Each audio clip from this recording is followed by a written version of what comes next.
Working Fans Podcast. Cool. Yep. All right, here we go. Coming down 3, 2.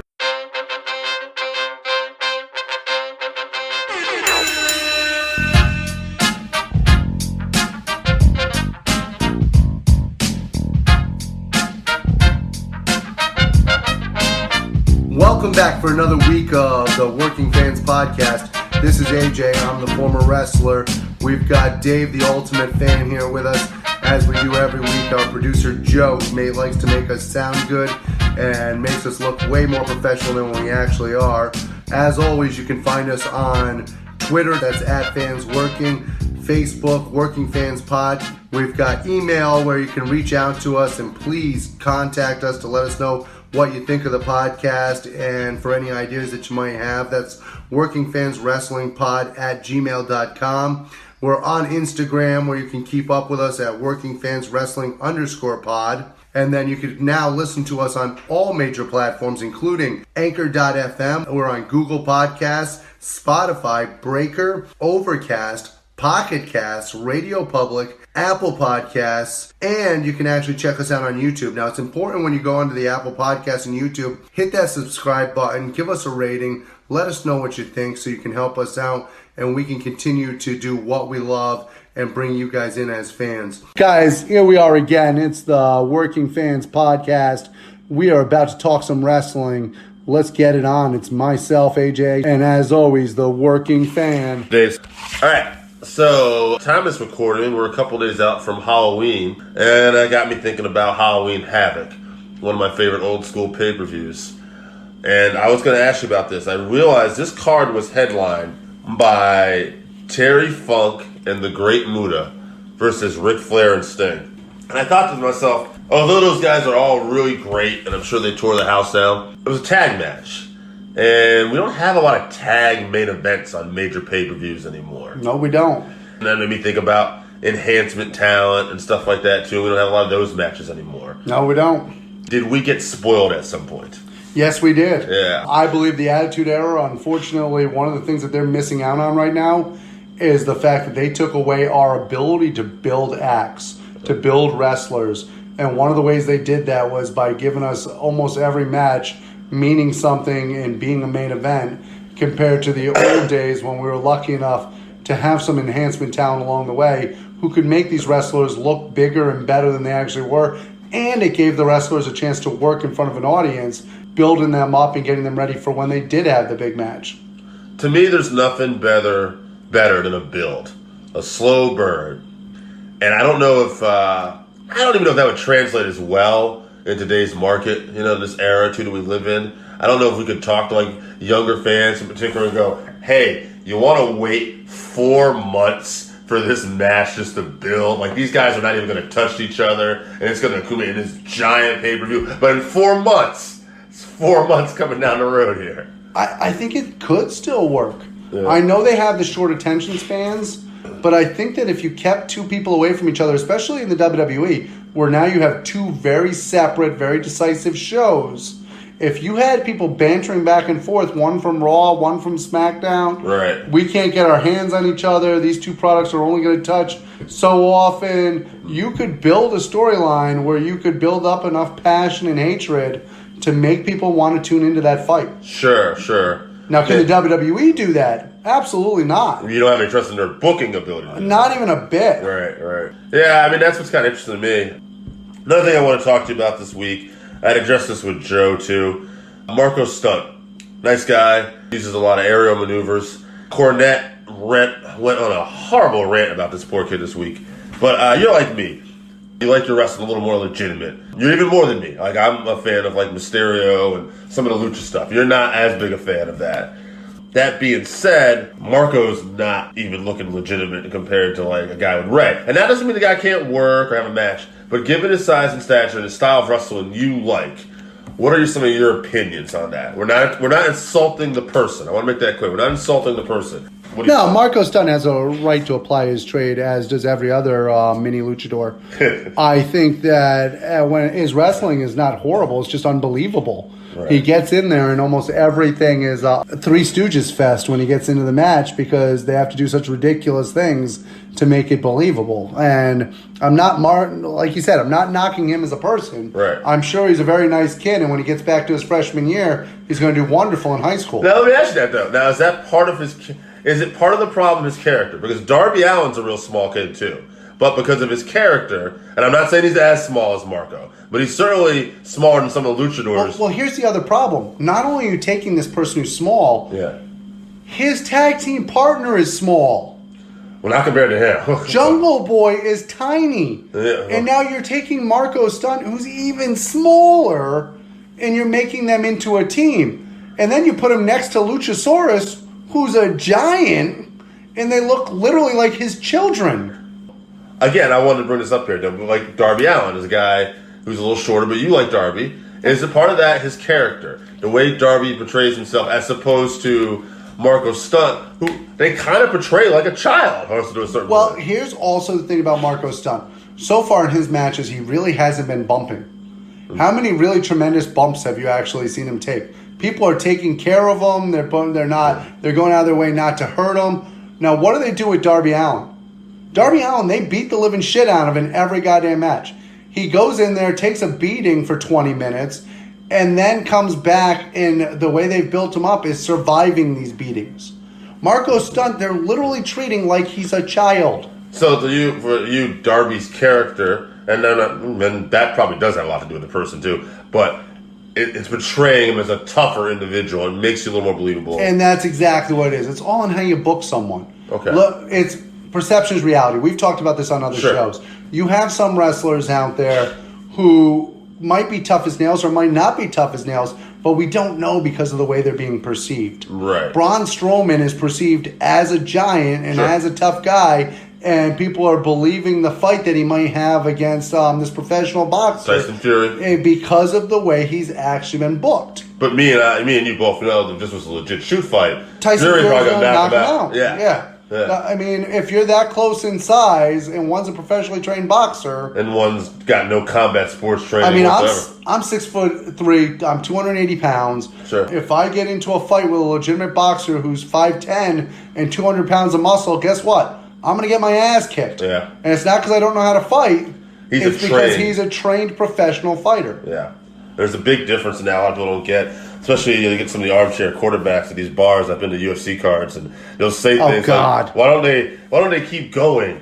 You know, like why is he stopping? It's like, well, probably because he doesn't want to get hit, motherfucker. Like that's not how this works. Like he's just not. You know, they're not running in there just throwing reckless punches. You might do that. You have guys that are legitimate badasses out there in wrestling that have really great backgrounds. You've got obviously your Brock Lesnar's, your Matt Riddles. You got Big Bacon, Brad Hollister, who's got a tremendous amateur background. Reminds me of one of the Steiner brothers almost back in the heyday. Oh, absolutely. Like he throws people around. I like that. God, I love the way he throws somebody. We saw the stadium show at Dodd Stadium, not last year, but the year before. Matt Riddle. Exactly. Yeah. Matt Riddle versus Brad Hollister. Super impressed me. And if you're looking for a match where people were sitting there going, this is fucking legit. These two guys are beating the shit out of each other. That was the match you wanted to see. And so to bring it back full circle, because that's what I'm a fan of, I'm never going to get behind Marco Stunt. Does that mean I don't wish him the best? Sure. Absolutely, I wish him the best. I get it. And I'm not going to go off on him like Cornette did, but do I think there's a place for him in wrestling? Sure. Yeah. Do I think that the place Maybe not your wrestling. Yeah, do I think that there's a place for him at the level that he's at right now? I don't think so. I don't think that's where he's at. Now, that got me thinking, and again, this is something I talked to Joe a little about too. Big men in wrestling doesn't seem like it's as prominent anymore too. Now, obviously, small guys have the thing, and most smaller men can work, and it's exciting, and that's part of it. But do you think? I mean, back in the day, a lot of football players would end up being pro wrestlers. Now I see a lot of MMA guys going to pro wrestling. But I saw this video online the other day that reminded me I forgot about where Undertaker was asked in an interview if he would have done MMA back in the day, and he said safe bet. Well, there is MMA around now too, and do you think that takes away from some of the big men in pro wrestling? Maybe not a huge factor, but is it taken away from some of the scope? Now wait a minute, you say that, but I just saw a match on NXT this week where two big men had maybe the match of the night with Keith Lee and Dijakovic there. Okay. And now, I'm not saying they're in the majority now, but I think one of the problems also is, what are the feeding grounds right now for professional wrestling? The feeding grounds right now are a tremendous independent wrestling that we have going on right now. True. And if I go to a show, and I go to an independent show, I'm a giant on those shows. Yeah. Whereas back in the day when I started wrestling, if I went to those shows, I was middle of the road. Right. And that says something about the size difference. I will say this too. I think Scott Hall had said something about being down at NXT, working with these guys now that they're a little bigger and teaching them how to work like big men. And maybe that's the thing now that NXT they're finally getting around to, but maybe that's not so prominent in a lot of other areas Well, too. I think that's also a bit of an illusion, is that we think that people aren't quite as big. When you look at the way these guys work, like Scott Hall said, I think we have a tendency of thinking of them not as big as they do. Look at the guys who were big that we remember, who we never actually thought of them as big because of how well they worked. Billy Gunn could throw a drop kick and could work his ass off in the ring. Right. And because of that, we never thought of him as that big. Billy Gunn's 2 inches, 3 inches taller than I am. Yeah. And he's built too. So you're talking about a guy who is a legitimate, large human being who we just never thought of that way. And I think part of it now, look at Randy Orton. Randy Orton's not a little guy. True. So you have people who can really work out there. There are a lot of bigger guys still in WWE. On the indies as much? But I think in the indies you can't really have those bigger guys, because Vince, if you're a bigger guy and you work well, that's true. Vince is going to throw money at you and you're going to be sucked up. Although MLW has Davey Boy Smith Jr. and Jacob Fatu. But once again, they're in a contract. Yeah, well, David Boy also worked for the WWE, and they didn't know what the fuck to do with him. Right. That's why he ended up going over to Japan, working in Japan. Which was probably the best thing for him. Same thing with Lance Archer. Yeah. Lance Archer ended up working in Japan, big guy, over there winning championship after championship, because they know what to do with a guy that's big and can work. Now, as far as North America goes, let's go with that for a second. Who do you see as one of the next big stars potentially in WWE or AEW? Wow. Someone who's not signed. Maybe... Well, I already mentioned Brad Hollister. Obviously, I'm a big fan of his. I think that once the knee gets healed, he's a person who can go anywhere because of his size and because of his ability. But to me, there are two guys right now that are not in either one of those that should be and deserve it.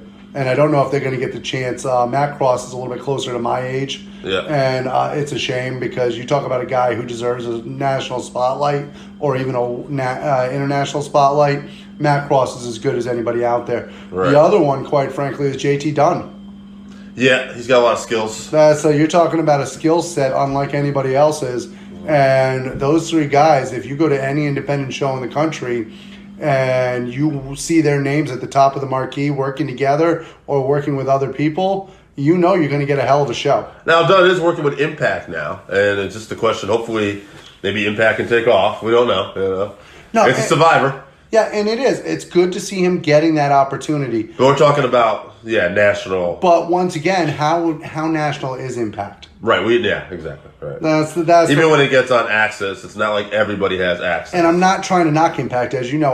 You're a fan. I watch Impact every week. I've been to live shows for Impact. I absolutely love Impact. But to put them on the same level as AEW or WWE, to me, would be delusional. Like I said, we're taping around Halloween. Made me think of LA Park. LA Park, yeah. He's going to be wrestling for the MLW Jacob heavyweight belt. Fatu, yeah. What do you think about this career resurgence? I mean, he has a different look now. He got a big belly, as Dusty Rhodes would say. Well, but he's bad, and you know it. Well, first of all, the original chairman of WCW, yeah. LA Park, this is a guy who's reinvented himself. He's taken the time to actually create something that's relevant to a whole nother crowd who wouldn't have known who he was. Half these kids that are cheering for him now down in MLW weren't alive when he actually was wrestling in WCW and wouldn't know that. Right. So for him to reinvent himself and make himself relevant to a whole nother generation of wrestlers, and not just luchadors. We're not talking about like he went down to Mexico and reinvented himself in his home country. Yeah, he's went everywhere. You're talking about a guy who has LA Park now is relevant everywhere. And he's reinvented himself basically as a badass. And to be honest with you, to me, MLW has passed Impact. You have, to me, the order of major organizations are still obviously the WWE and all their NXTs, AEW, then MLW, then Impact, and then probably Ring of Honor. Even Ring of Honor is being chased a little bit. I feel that, quite frankly, LA Park should get the belt put on him. I mean, that's interesting. I'm not going to go with that. I like Jacob Fatu, but I think definitely LA Park. It should be a good match, and I'm excited that he's in this picture. My reason for wanting to put the belt on LA Park, and I'll be honest with you, is that I feel as a champion, with him the way he is right now, you will have so many people, including Jacob Fatu, where it would be awesome to watch them chase him. It is interesting, and there's a lot of Spanish community in the Chicago crowds, and he's super over. And they're going to be in Chicago for this pay-per-view, too. But he's definitely not supernova. He's not supernova. All right, let's finish this up. NXT versus AEW. Each week, I've been watching both at the same time because I just have not wanted to pick a winner. And at the end of the day, I think you've made a choice. You're picking AEW. I am a bigger fan of AEW at this point than I am NXT. Well, let me ask you that, though. Well, let me ask you a couple things first. Let's start off with this. Do you feel that NXT is unfortunately a lot of people who were fans of NXT that are now, because NXT is against AEW, have kind of turned on NXT a little bit? Not to the point like, oh, I hate NXT, but like, we're going to watch AEW because that's WWE. Well, I was going to say, I'm going to be honest with you. I think some of the biasness does come from the fact that NXT is linked to WWE. Right. I think if NXT is a separate product and a separate entity all its own, right, I think that you would get more people. But there's been a drop-off on NXT. There has. And to me, I think part of the problem is that while their main matches are as good as AEW's, that they're lacking some of that in-between matches. Well, I'm going to say I see what you're saying, but I kind of like the way to me, it's like NXT's giving me a little more what I want in terms of building up something. Now, there's a few more. There's going to be an enhancement match here and there. We're not seeing it in AEW. But then again, if you're going to open the show, we both agree maybe enhancement matches aren't a bad thing sometimes, once in a while. No, and it's not. But the difference it's not easy to draw your attention, to be fair, too. But the difference is also NXT, once again, you're talking about storylines that people already had in a time period. Right. Most of the people that are tuning into NXT already have the WWE Network.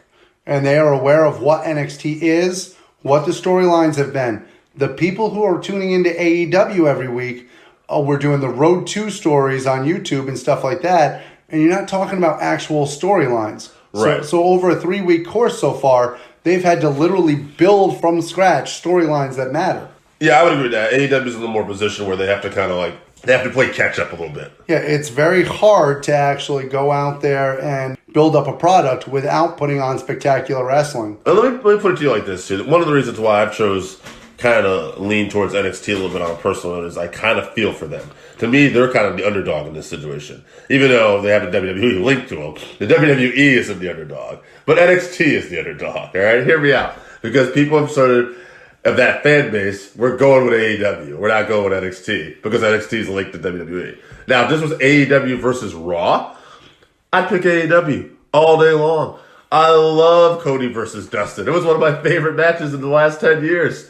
But, man, my boys at NXT, I love them. They've been so good to me. They were my one bright spot. I feel like I'm turning my back on them. Okay, first of all, your one bright spot was 205 Live. Fuck 205 Live. No, you know what? That's not fair. You did enjoy 205 Live. Here's the thing about 205 Live. I've been saying this for a while. Them being on NXT now, having a cruiserweight match, is going to be better, well received. And it has been so far. Fair? Yeah, and I'm hoping with the draft that we see more Buddy Murphy. Although I will say this, I'm pretty sure you wouldn't have put Leo Rush over Drew Gulak if I know. I would never put Leo Rush over anyone. To me, Leo Rush is what's wrong with this business. Okay. Now we're going back to the smaller guys. Yeah. No. I'm not even knocking him for his size. Yeah. Leo Rush is a great worker, but he comes across from everything that I've seen as very me-oriented and not about the team.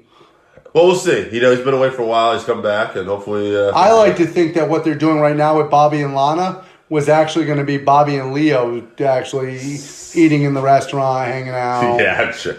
But when it comes to NXT versus AEW, thus far, I just think AEW has done a great job, with Jack Swagger, or Jack Hager. Jake Hager. Jake Hager, sorry. Yeah, I mean, that's a guy WWE kind of fucked up, and they're kind of like rebuilding, I would say. Oh, yeah. Oh, no. WWE screwed up tremendously with him. Yeah. Between him and, quite frankly, Drew McIntyre, I think, are two of their biggest screw-ups in the last 10 years. They could have made both of them into monsters. Hell, WWE could have made Drew McIntyre into a monster just within the last year. They still got a shot. He just came back last night. He wanted to look good. When he first came up and was doing what he was doing, I agree. Yeah. They could have made him into a monster heel. And the WWE completely dropped the ball on him. He could have been already in the world title picture. Exactly. Yeah. That's the only bigger screw-up I've seen is what they've done with the most talented person on their whole roster, Bray Wyatt. Oh, okay. I thought you were going to say Cesaro, actually. But... Oh, God, don't even get me going on Cesaro. Holy shit. The only reason I don't mention Cesaro is because the WWE, I don't even think, knows he's under contract anymore. Yeah. Oh, my God. You have the Swiss Cyborg, the guy who literally can have a match with a freaking potted plant and make it look good. He's the guy, actually, I hope goes to NXT. Oh, please send him to NXT. Yeah. If anything, let him and Mike Bennett go so they can go somewhere and actually wrestle. Yeah. Now I'm just talking about things that piss me off, though.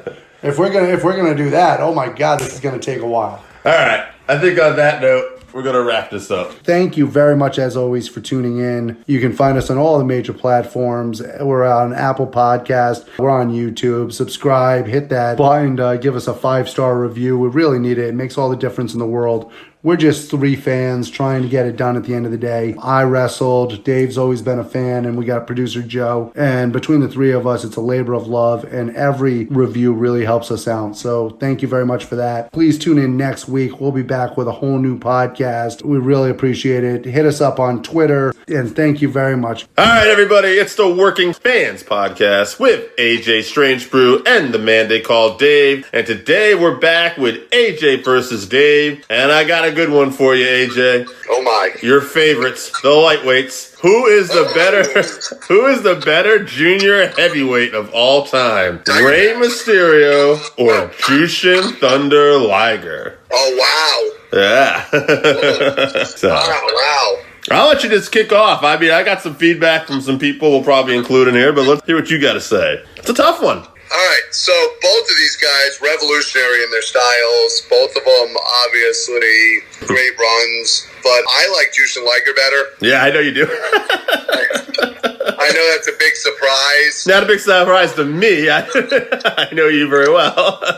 Jushin Liger, both of them, first of all, extremely long careers. Mm-hmm. Ray, I believe, is heading towards the 25, 26-year mark, maybe longer. Liger, I believe, started in the late 80s. So I know he recently retired, but you're talking about over a 30-year career. To me, Liger was the benchmark. He was the person who made lightweight wrestling interesting again. His matches that he had with Brad Armstrong, Brian Pillman, Tom Zink, early on in the light heavyweight division in WCW, and then he continued to evolve through the years. I mean, I have a soft spot for him. He basically was a cartoon character come to life. And I think a lot of what Rey Mysterio, even though he came from Mexico, did with pattern some of the cartoon, because he used the marble, the cartoon characters in his gears. Superhero. I think if you were to ask him who some of his role models were, I'm pretty sure Liger would probably be on that list because he did have a similar style. I think that Rey Mysterio, because he's been on WWE TV, reached probably a farther audience. Sure. To be honest with you, Liger is literally considered as a god in Japan, and anytime he came to the States and did anything, it was a special occasion. What's your take, Dave? Okay, so I'm leaning towards Mysterio, but let me give you some background first. First off, before I say Rey's the legend in Mexico, to come on what you're saying too about Liger being a god in Japan, they have cartoons of him and some other wrestlers too. They have comic books, but Liger is one of those guys that he is just like, I don't want to say Hogan-like over there, but he is very big in Japan, an absolute megastar. I would even say that Liger's popularity in Japan, I'm guessing, probably rivals Mysterio's popularity in Mexico, but not by, I'm saying like Rey's super popular in Mexico, but that's how popular Liger is in Japan. Yeah, I think he's probably second only right now. If I had to guess, probably second only to Inoki. I mean, obviously, Muda's in that conversation. Yeah. You have that. For the legendary status, I think Liger's probably second only to Inoki, maybe Bono. Mysterio would probably, I mean, I'm thinking of famous wrestlers in Mexico. You got a few, though. Del Santo, Paraguayo. Even Conan's probably on that list. Conan is huge. Yeah. Huge. You got to remember, he at one time was a soap opera star and a wrestler at the same time. Yeah. In Mexico. I would say... But by no means a light heavyweight. No. I would say the thing with Rey is that he was probably a decent star in Japan, probably the equivalent to what Liger was in Mexico. We'll call that a wash. But you're right. Ultimately, he had the bigger platform, but not just in WWE. They were both in WCW, but I feel like Mysterio shined a little more in WCW. He was obviously on there more. Yeah, he didn't have the run, like you said, the early runs with Pillman and those guys, but his match with Malenko and even getting thrown like a lawn dart. These are all memorable things now, and he just ECW run is ECW where he started in the United States when he first came over. Yes, absolutely tremendous run. And to be honest with you, if you want to see great matches, it's obviously a far different Rey Mysterio through ECW and WCW, where he was much younger. People forget how young he was. What was he, 14 when he started, something like that? Yeah, and his body, you can see the mega difference between Rey Mysterio early 2000s WWE and Rey Mysterio when he looked like he was maybe 110 pounds in ECW. Yeah, I mean, one of the things about like Rey too is a lot. I mean, obviously the big difference is he did have the WWE platform and he won the world title, which is unheard of, really. A guy his size winning the world title. We need to talk about that world title. Yeah, that's what I know. He didn't. Yeah. Well, actually, he held the world title a couple times, even though one of them was a shorter reign. And I know the reign you want to talk about is that very first one he did. Do you think the first one happens if Eddie Guerrero doesn't pass away? Maybe not, but I mean, boy, they didn't do him any favors even with the booking. It was like the world champion lost almost all the matches, it felt like, at that point. But that's what I'm saying, is that it's not like they were trying to get him over afterwards or booking him strong as the world's champion. They literally, I think, hey, we want to reach out to this portion of the crowd who's upset that Eddie Guerrero just passed away. How can we make them happy? Let's put the belt on Rey Mysterio. Well, I'll tell you what, though. There's still something there. Vince wouldn't just do that anyway. You know what I mean? Like, no. And I'm not saying he's not a draw. I'm not saying... Yeah. Well... His believability is just not that of a world's champion. See, now, that's what's interesting is... this is where I think a little bit of the biasness comes in here. Because that's been your problem, Ray, for years. I wouldn't have put the world title on Liger either. No, I know you wouldn't.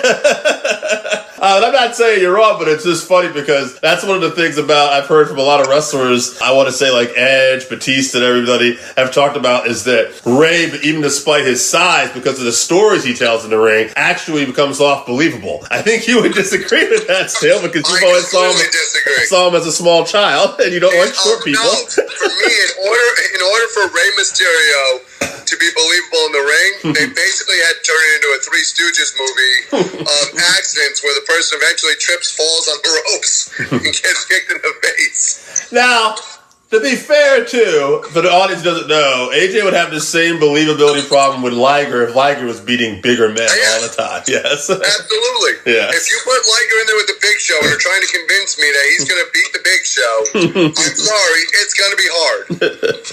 Now, when Rey Mysterio was wrestling against the Olympic gold medalist Kurt Angle, how the hell am I supposed to believe that? Much like last week, so we reached out to the people. And obviously, like we do every week, this one was not really close, but everybody pretty much went with Mysterio. However, this was a lot more, much more. People didn't want to pick between these two. Now, there was one guy who picked Liger, and he was our star of the show last week, Mr. Scott from Voluntown. And I'm going to include a little bit of his stuff. He went so long, I'm not going to include everything. But he did pick Liger, and I just want to include the first part of this. This is how people feel about Liger and Ray. I just want to start by saying that I still hate you for making me choose between these all-time greats. But I'll give you the short version. This was not a short version. He went with Liger because he said that the man's in-ring got started when I could barely old enough to know what thunder was. He created a shooting star press, even though Brock Lesnar perfected the move by landing directly on top of his head for maximum damage. I never saw Liger pull that one off. He evolved from being an innovative high flyer into a more well-rounded grappler and storyteller. And we forgot to mention this, after he had a brain tumor surgery. Yeah. And Scott also lets us know, he said, you know what I would do after having brain tumor removed? Probably not continue to work a sport where I might take shots in the head. Maybe it was best he didn't try that Brock Lesnar shooting star press. He also even had the balls to step in as a replacement to fight Minoru Suzuki in a legit shoot fight, Pancras. And he said it didn't go well for him, but I don't think I'd be crazy enough to fight Minoru Suzuki on life support. So I'd love to see Rey Mysterio do that. I don't think Ray's going to do that either. I mean, it's funny though. I've heard that Ray's not afraid to throw down with people if he had to. He's not crazy like Eddie was. Apparently, Eddie would like throw down with anybody, including Kurt Angle at one point over something. And they're like, Eddie, why did you try to take Kurt Angle down? He's an Olympic wrestler. And he's like, I was pissed. Like I said, obviously we have respect for both of them. I agree with Scott. It's great to actually have a voice of reason in this sea of mediocrity. At the end, most of us just felt that Ray ended up transcending what a cruiserweight was. That he ended up being the face of the cruiserweight and the light heavyweight still. He did, but this debate was who was the better light heavyweight wrestler. I guess depends on define great. I should have been a little more specific. I see what you're doing here. All right. Well, at the end of the day, I mean, look, I'll put Ray and Liger's skills right up on each other all the time. Both great high flyers, technical wrestlers. Yeah. Both can get it done on the mat. Yeah. I mean, at the end of the day, Dave, at the end of the day, I agree with you. Ray was the biggest star. Yeah. 1A and 1B, no matter which one you pick in this discussion, if you're talking about great light heavyweights of all time, I mean, we can have a discussion as to who transcended it. The original light heavyweight for me who transcended wrestling is Danny Hod. The Dynamite Kid. The Dynamite Kid talking about assholes. That's from a prior episode. You had Tiger Mask, then obviously you had Eddie and Benoit before Benoit got juiced to the gills, where they wrestled as the Pegasus Kid and as, what was it, Black Cat? Is that what Eddie Guerrero wrestled as? Yes. And then so obviously it transcended through the years, but when you talk about light heavyweights and you talk about the two greatest of all time, and you're not talking about Brad Armstrong, then you gotta talk about... No one talks about Brad Armstrong. They should. He's great. He's great. He is great. And when you listen to any wrestler from that time period talk about who the great wrestlers are, almost everybody mentions Brad Armstrong. Sure, Iron Anderson does. However, when you talk about Liger and you talk about Rey Mysterio, my preference obviously is Liger. Scott's preference is Liger. The rest of you ninnies picked Rey Mysterio. But it's 1A and 1B, and you can't lose with either one. All right, everybody. That's going to be it for the Working Fans podcast. We're out. Hold on a second. This is Dave and AJ for the Working Fans podcast. I'm going to talk a little wrestling with you guys. AJ, how you doing? Good, man. I'm looking forward to another week of wrestling here. Yeah, there was some good stuff this week. You know, we're talking right now, recording the day after the Wednesday Night Wars. And I gotta say, a quote, I believe it was Brian Alvarez, I heard this, NXT has become the work rate show for me, whereas AEW is sports entertainment. It's good sports entertainment, and it's definitely better than anything Raw and SmackDown are doing in terms of sports entertainment. Although some of those shows are getting better sometimes as well. But NXT has truly been an alternative for me. It's been more wrestling based, and the stuff that happened last night where Keith Lee, especially at the end, where there was a 6-man and, you know, Bauer got involved, and at the end of it, Lee still managed to triumph. He just looked like a bigger star to me. It was just chaos, and scores the win for him and Ciampa and Dijak.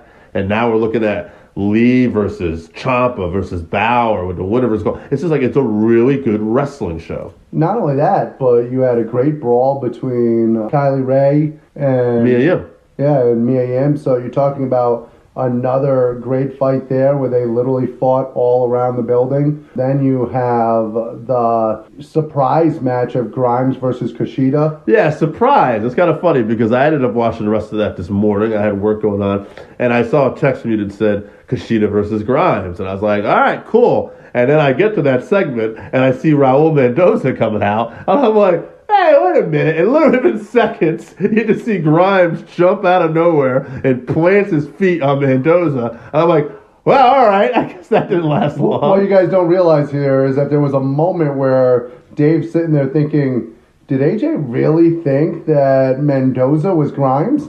I just thought he ruined this Raul Mendoza moment for me. I was so excited to see Raul Mendoza versus Kushida. But Grimes will do too. But just from the beginning of the card till the end, it was great wrestling all around once again in NXT. Now, in fairness to NXT, this is what they've been since they started. Yes, they have. Even when they were just the 1 hour block on the WWE network which you can still get for $9.99 each month, and watch all of their pay-per-views, free plug, there you go. It was about the wrestling.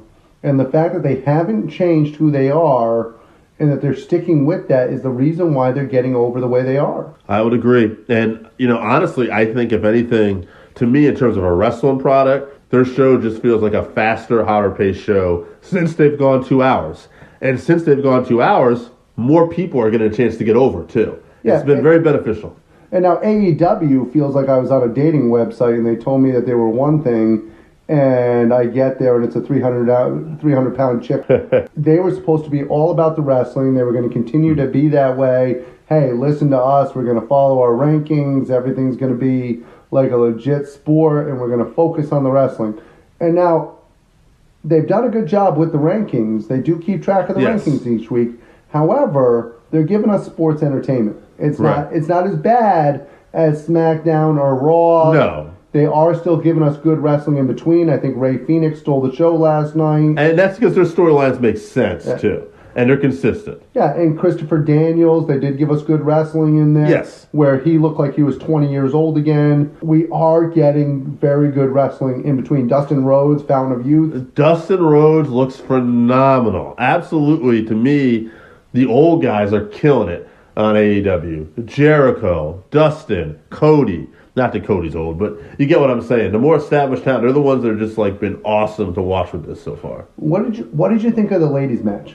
I thought that Chris Statlander looked great. I've seen a lot of her before. I'm kind of biased. I really like her. And I was happy to see them pull off the upset. And I was more glad that she didn't just bow down and cut her hair to Awesome Kong. At the same time, it was nice that nobody looked bad there. That random woman that came out at the end, though, I'm a little confused by that. We'll see where that's going. Kind of reminds me of the Straight Edge Society back in the day. Exactly. That's what I was thinking. She also looked familiar, but I couldn't put my finger on who that is. No, yes. I tried looking up today to see if maybe it was one of the local talent or something of that nature, but I couldn't find it as of this recording. I'm going to keep digging into that.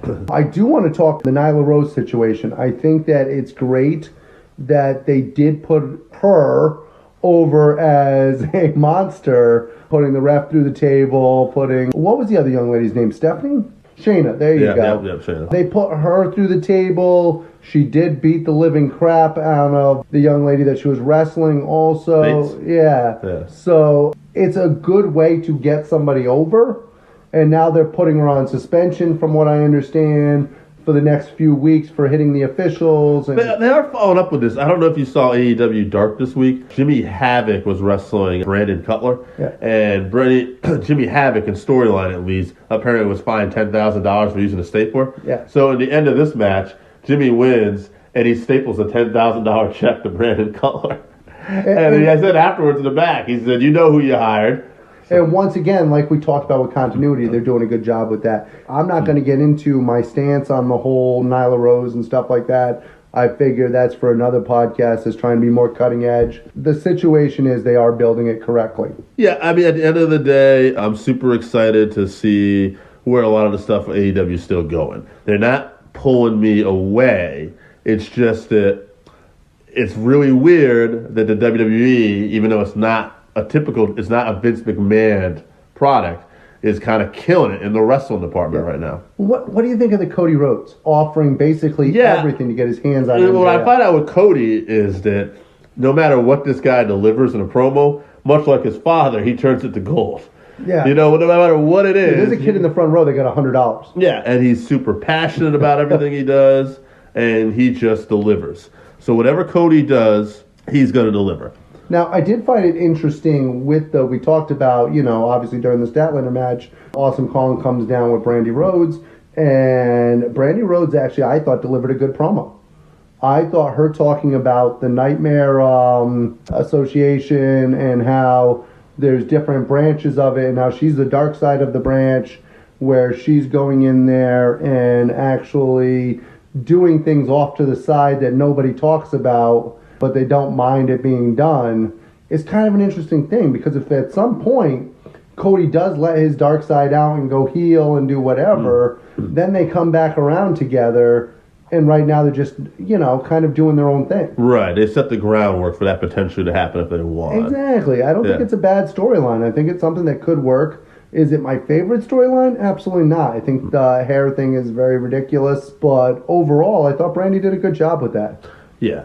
AEW, too, we do have to understand, too, they're still a very young company. Yeah. So that's the part of the thing. Well, I think that's something we forget. We forget that NXT, while it's new to cable, has had years to actually build up. And they have a very, very smart and long-term television brand behind them. Well, they're also not traveling. So you're talking about every week, even though it's only 5,000 seating or whatever it is seating, you're talking about having the same crowd there every week, passionate, cheering for every storyline. Sometimes they almost take over the show with their cheering and stuff of that nature. What I'm interested to see now, though, is now that they've kind of built NXT up as this third brand, will we see more representation of NXT on some of these other pay-per-views, though? Like, not maybe like a match. Now, I'm not expecting necessarily to see them at the TLC pay-per-view, although I don't know what the hell we're going to see at the TLC pay-per-view, by the way, because they haven't announced a single match for that yet, and I think it's in a week or two. But what I'm curious about is, will we see NXT representation at the Royal Rumble?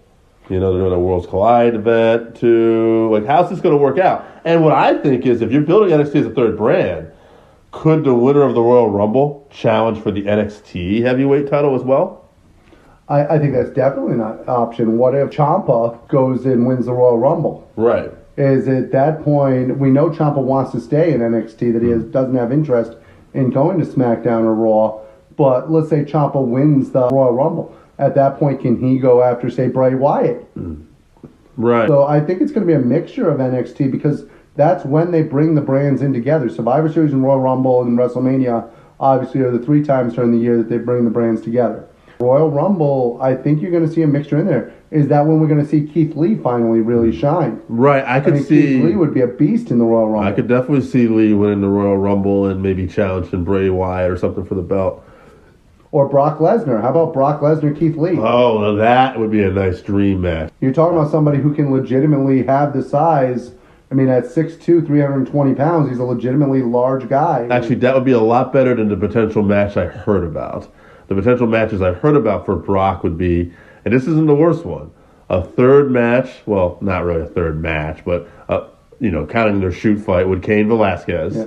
And the other one apparently that's been talked about is Brock and Tyson Fury having a match, which I could not see that going well. That might be the worst possible match ever. Yeah, that can't be good. So I would hope, if we can get somebody like Keith Lee against Brock, that would be a much better outcome. Not only that, but in the Rumble itself, another chance for a matchup between Braun Strowman and Keith Lee. Sure. And like I said, I think that it's definitely going to be great to see what representation. They're still doing takeovers. So maybe it's not a complete switch over where you're going to have NXT and all, the main pay-per-view brands, but maybe with the big 4 at least, Royal Rumble, WrestleMania, Survivor Series, and maybe something to consider is when we get to the draft next year, actually mixing up a lot of the talents, but sending some talent to NXT, but then sending some talent up, maybe kind of mixing it more. And now, last night, they made mention for the first time of the Worlds Collide pay-per-view, Yeah. Which, by the way, one of the ones that the WWE trademarked again and refreshed the trademark after not being used for so long for WCW. But if I'm starting off that and I want to make a big push for the Worlds Collide pay-per-view, and am I sending a forgotten Cassius Ohno to attack again? I think we can do a little bit better, and if there's any one flaw from last night, maybe we can do a little bit better on who we send over to make that work. And it's not that they had a bad match. It's literally the same match we've seen every time now. Yeah, that was the one thing, too. I don't know, they picked Riddle again. Exactly. Like, what good was going to come of that, I thought. I didn't want to see Riddle lose, but I thought it would have been nice to see Cassius maybe... If you're going to have Worlds Collide and you have somebody invading... You typically want to have them make a good appearance, right, and attack somebody and beat somebody down. Yeah, I would agree with that. That's one thing where I thought NXT missed the boat on. I mean, they've already had Imperium, so I guess that might have been the logic. But I would say it brought them back. But Imperium came in with no mention of Worlds Collide. Right. Imperium was just coming in and actually going where they wanted to go with UK NXT Championship. They literally had him interviewed right beforehand and said, I'm here, and Worlds Collide's coming. Let me give you a little preview. And half the audience went, oh, yeah, Cassius Ohno is on UK NXT right now. He said he revitalized his career, but I don't know if that's No. It's a good show. Now, I don't know if people are watching it, but it's a good show. First of all, I think we can agree that at one point Chris Hero was a megastar on the independents. Even his first trip through the developmental with the WWE. But... when Chris Hero first started wrestling, he wasn't a 300-pound fat guy. Right. And I'm not knocking his work rate. He still works well, but he's not exactly spending the time in the gym, is he?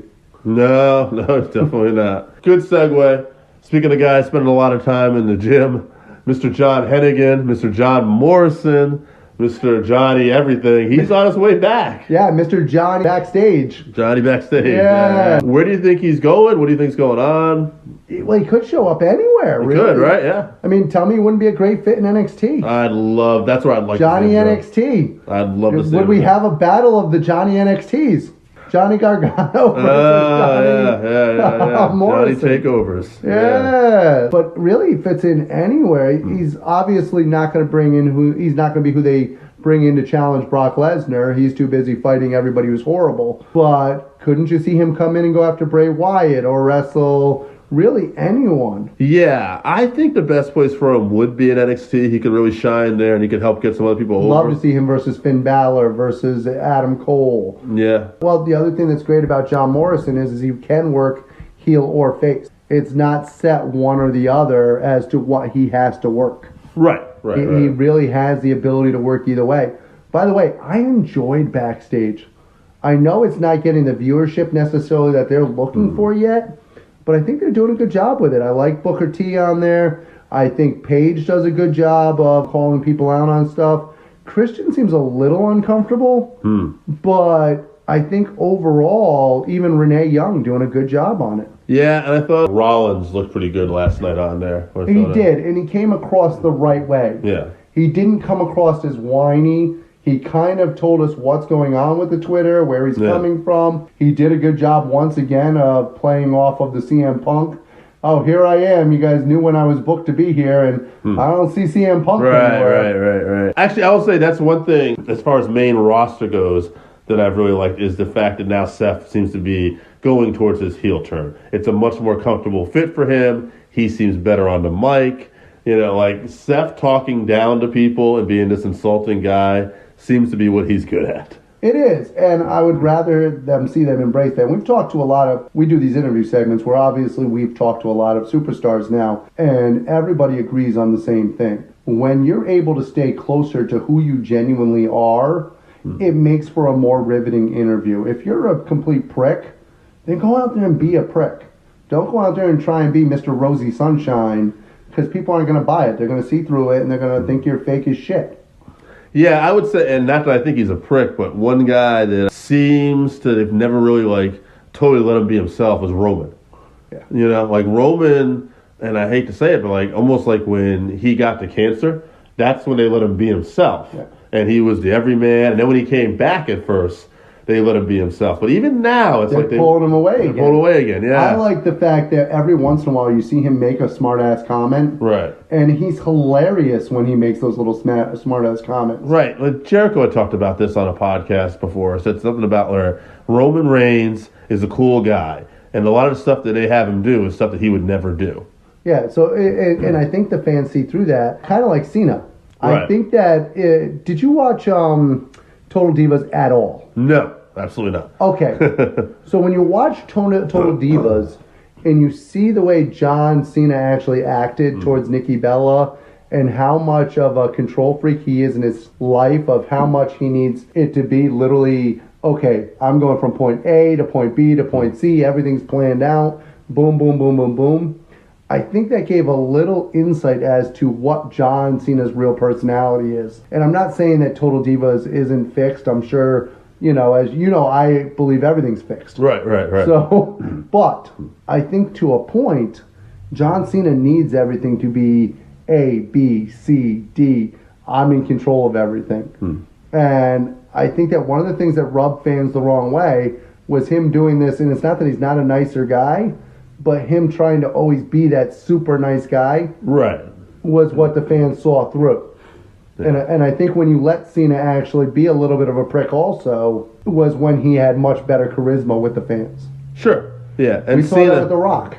Cena off the cuff has always been a better interview, too. Than the interviews with The Rock. Yeah, when he actually was able to say some things that were dickhead things to say, quite frankly, he was far more entertaining than coming out and... It's almost like Mick Foley. Mick Foley, towards the end of his career, came out and all of a sudden, it's good to be here in St. Louis. Right. Whereas early on in his career, when he came out and was just bloodthirsty and saying whatever he thought and was feeling it, those interviews are some of the best interviews ever. No, Mick is one of the best promos of all time. Early Mick Foley, yeah. And John, there's definitely times, too. Even like, I remember he had the feud going with Randy Orton, and they were in Seattle. And it was supposed to be the unification of the belts, the SmackDown, and the fans just started popping for Daniel Bryan and basically taking over the segment. John went over and pulled Daniel Bryan. You can see it wasn't planned. And he said, he said, any of your parents superstar, mother or father? And he said, nope. and he basically went into this thing about how, it's more impressive. This guy isn't a third generation superstar. And he cut this great promo about he'll give him a title shot because he deserves it. And it just, the whole thing, when John goes off the script, much better. And once again, to go back and bring this back to backstage, I know CM Punk is going to be back on Backstage next week.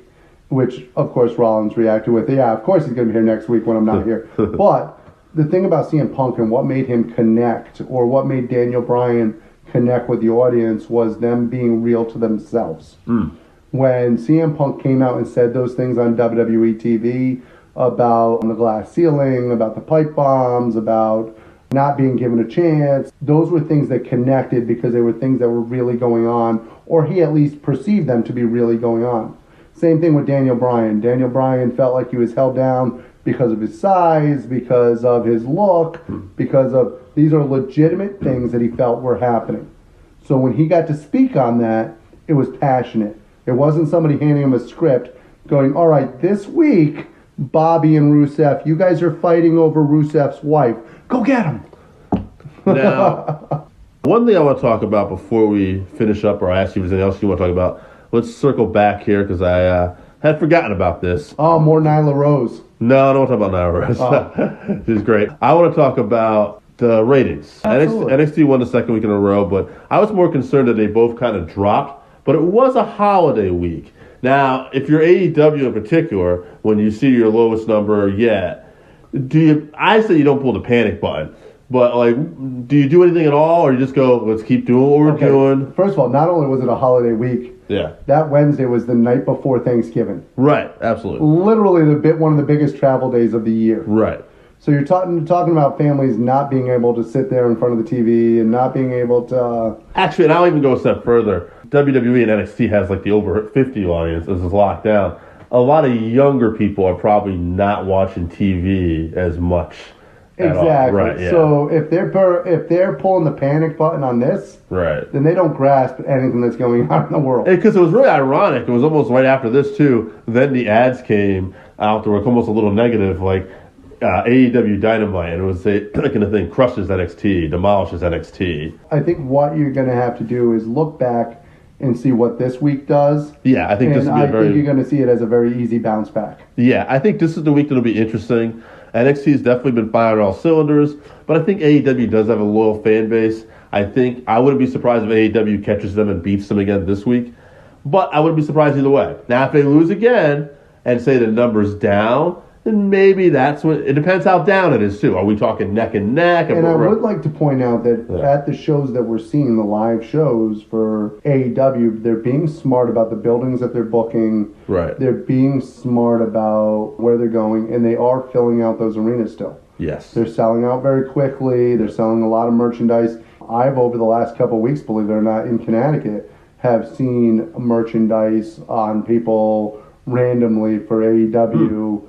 And to be in WWE's backyard, right, and seeing the AEW merchandise. And to be fair, I mean, one of the problems they could encounter is that, like, I actually did on the flip side of that, I heard they're having trouble selling out a building in Ohio, I believe, which I don't know about how strong. Though, nobody likes Ohio. Yeah, I don't know how strong that market was, but I will say this though: one thing they could suffer from too is we have wrestling on every night of the week right now, pretty much too. Yeah. So. Well, it also depends on where it is in Ohio. There are certain areas of Ohio that are hotbeds. Cincinnati and Cleveland are both hotbeds of wrestling. Yes. Is Akron, Ohio a hotbed? I have to take a look. I don't know. First of all, who wants to live in Akron? That's a good point. I can tell you, I've traveled through Akron. It's the only town I've ever been in where they have more strip clubs than libraries. You know, on that note, now that we've buried Ohio, is there, at least Akron, Ohio, is there anything you want to add this week? Well, Ohio, by the way, is the home of Ulysses S. Grant, the birthplace of Ulysses S. Grant. Okay. So there was a president born there. So now that we've buried it and educated you about it, is there anything else you want to add left? The Wright brothers also started. No, I'm sorry. To me, it's just, guys, get out there, continue to support your local independent wrestling. We, as a podcast, we're going to start doing something new over the next few weeks, maybe next couple months. We want to start, it's in the works. Yeah, we want to start getting out to the live independent shows. So if you're fans of us and you have an independent wrestling promotion that you're a fan of and that you really want us to check out, I want you to do me a favor. I want you to reach out to us on Twitter, reach out to us on the Facebook, reach out to us on Instagram. Email us. Let us know what your favorite independent wrestling group in the Northeast preferably is. Yes. And we're going to go and we're going to check out some of those shows. And also, if you have wrestlers on those shows that you really, truly would like us to interview, please let us know, and we'll reach out to them, and we're going to try and set up those interviews for you. Yes, and if it is in the Northeast, we will definitely try to make it. For those couple people that maybe watch us in Taiwan, or we're probably not going to get there right away. We appreciate our loyal listener out there in New Zealand, Canada, Taiwan. Wherever you are, we appreciate it. We appreciate it. Wherever you are, we appreciate you. I mean, I don't agree with you. Usually you add stupid comments in. But, no, I'm kidding. I'm kidding. Also, get a hold of us for our 531s. Let us know your top 5 on things. And maybe we can create a 531 specifically for you. Let us know a topic, and we'll debate it. All right, that'll be it. Thank you as always. This is Dave the Fan and AJ. We're out. All right, everybody. It's the Working Fans Podcast. We got Dave and we got AJ here. We got some subjects for you to discuss. Joe gave you a list of things he wanted to discuss this week. I'm going to start off with the co-presidents leaving WWE and the stock dropping. I want to add to this, too. There's also about to be less house shows. People are not predicting that the revenue coming in is going to be... I mean, obviously, they got the Fox deal coming in for money. But there's a rumor, too, that the network subscriptions might have dropped. And one of the things being talked about and discussed, and I want to add to this, too, is that NXT is now on USA. And there's a theory, and I can kind of see it, now with NXT on USA, people who used to just watch NXT on the network are now no longer getting the network for that reason. And I do know someone who actually stopped having the network because he can just watch NXT on USA Network now. Yeah, I don't watch anything else on the network. Don't get me wrong, I enjoy watching some of the old wrestling, but I can watch that on YouTube just as easily as I can watch it on the network. Right. And why pay $9.99 a month if I can watch it for free on YouTube? Yeah, what do you watch? Basically, any big show that might interest you and Royal Rumble, Royal Rumble, NXT UK, but the big one that we watched every week was NXT. And they kept talking about adding these other tiers in where they were going to add other content, but thus far the WWE hasn't really added any other content. If they were to go out and add some of that other stuff, like I know they added some Mid-South and stuff of that nature, but if they went deep into those libraries to stuff that you can't find on YouTube, then absolutely they would draw me back in. But as of right now, adding like promotions like Evolve as part of the tier would help too. Exactly, but right now they've done nothing to really drive up the business. And would you say the stock dropping is probably coincide with the co-presidents being fired as well? I think it does. I think anytime you have an upheaval like that, especially nobody's really sure exactly what happened. Right. They're not sure why the plan happened. It's not like they had replacements ready to go where they were like, whoa, we're bringing in so-and-so from this big place and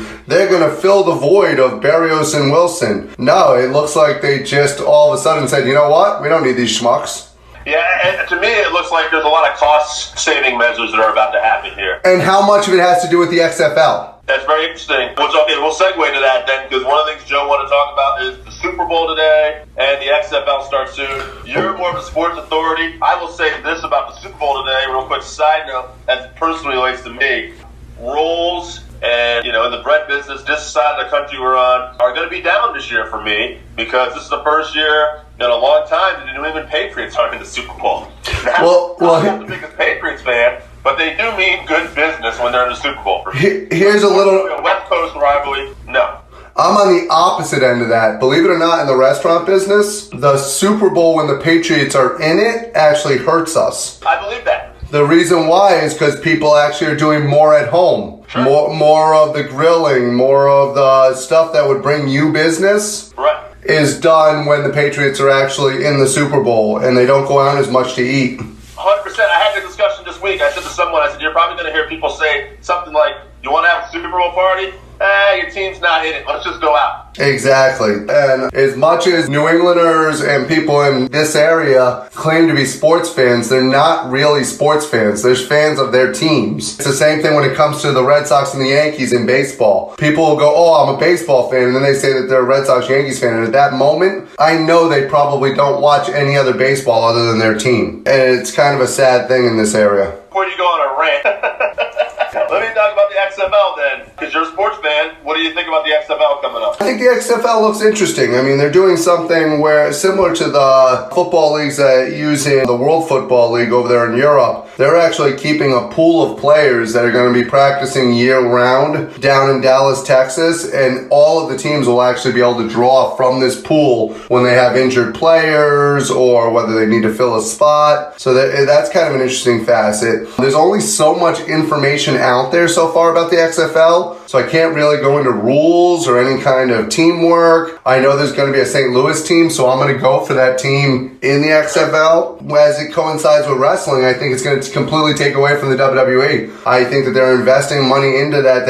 I know is supposed to be Vince's money going towards it, but I think they are drawing money from the WWE to go towards it, and I think that that's one of the reasons why they made the budgetary cuts that they made.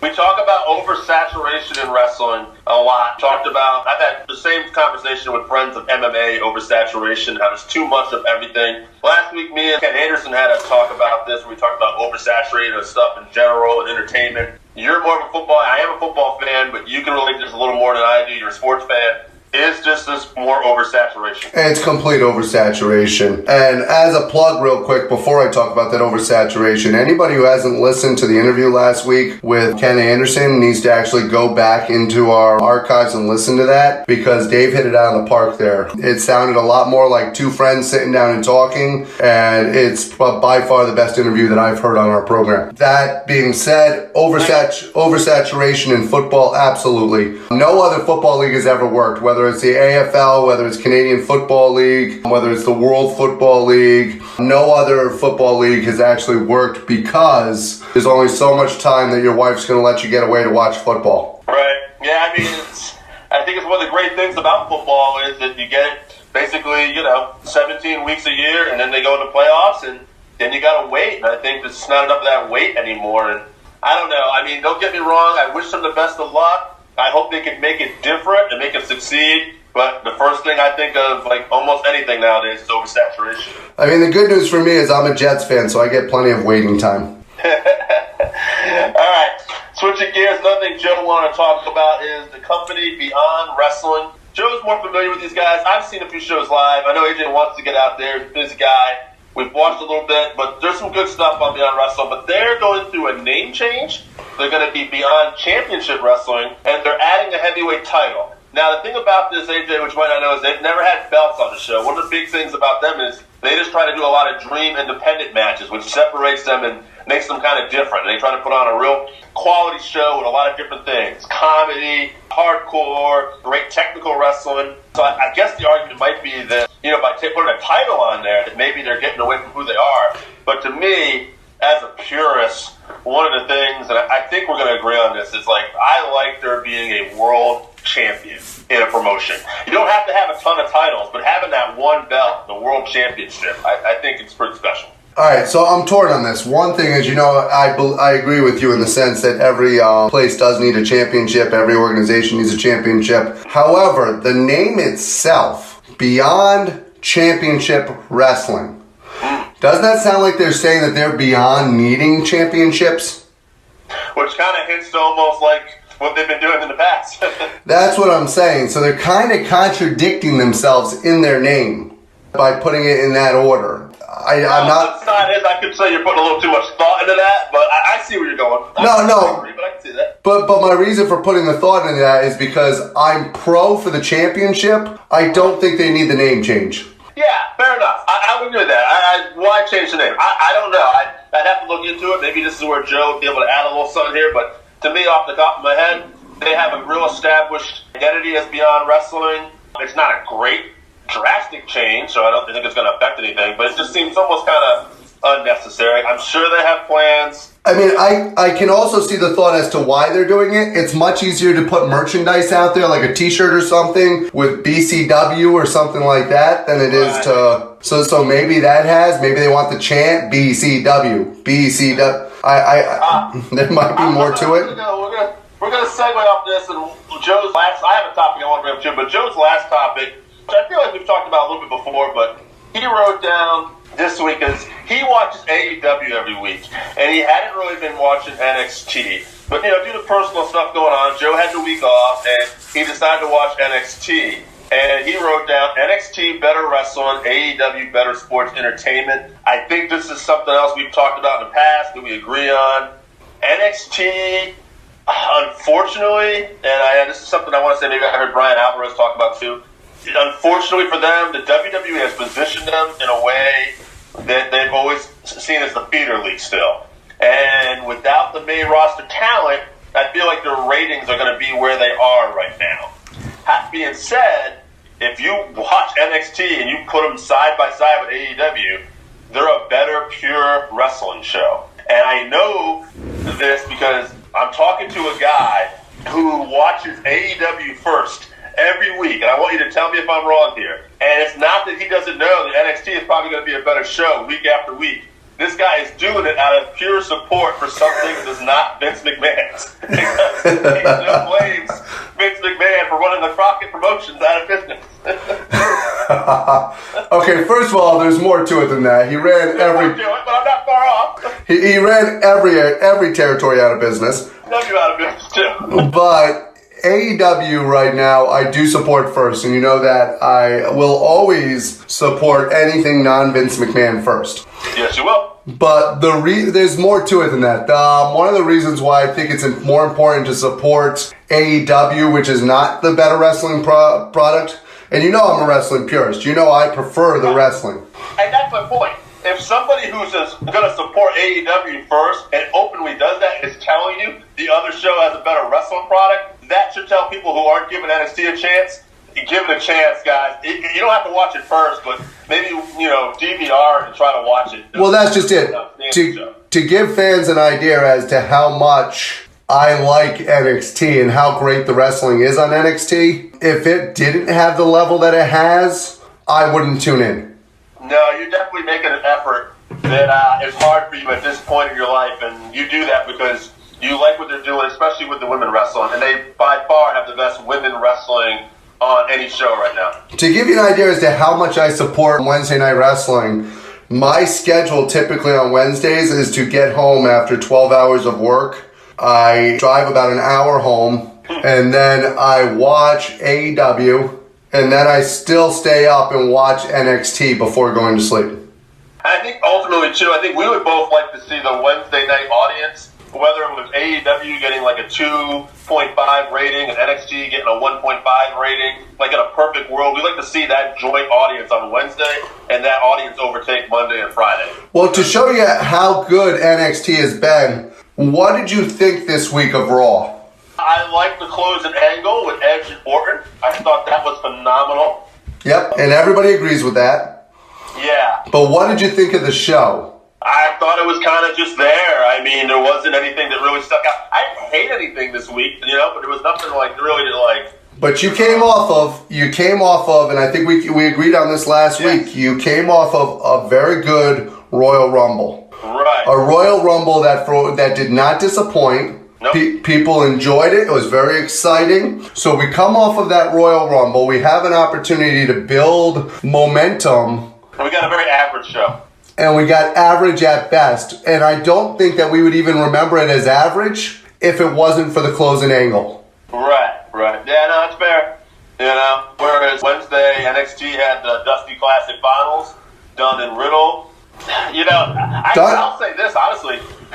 Wednesday Night Wrestling this week from AEW and NXT, I would not say it was one of the better shows that either company had. That being said, it was still better than anything else we watched all week. Yeah. And off weeks, they're still putting out really good shows. Exactly. And still, the chemistry, I wanted to mention real quick, the chemistry with Dunn and Riddle, absolutely off the charts. Yeah, they're phenomenal. Riddle plays the absolute badass but silly guy so well off of Dunn's straight-laced, to the point guy.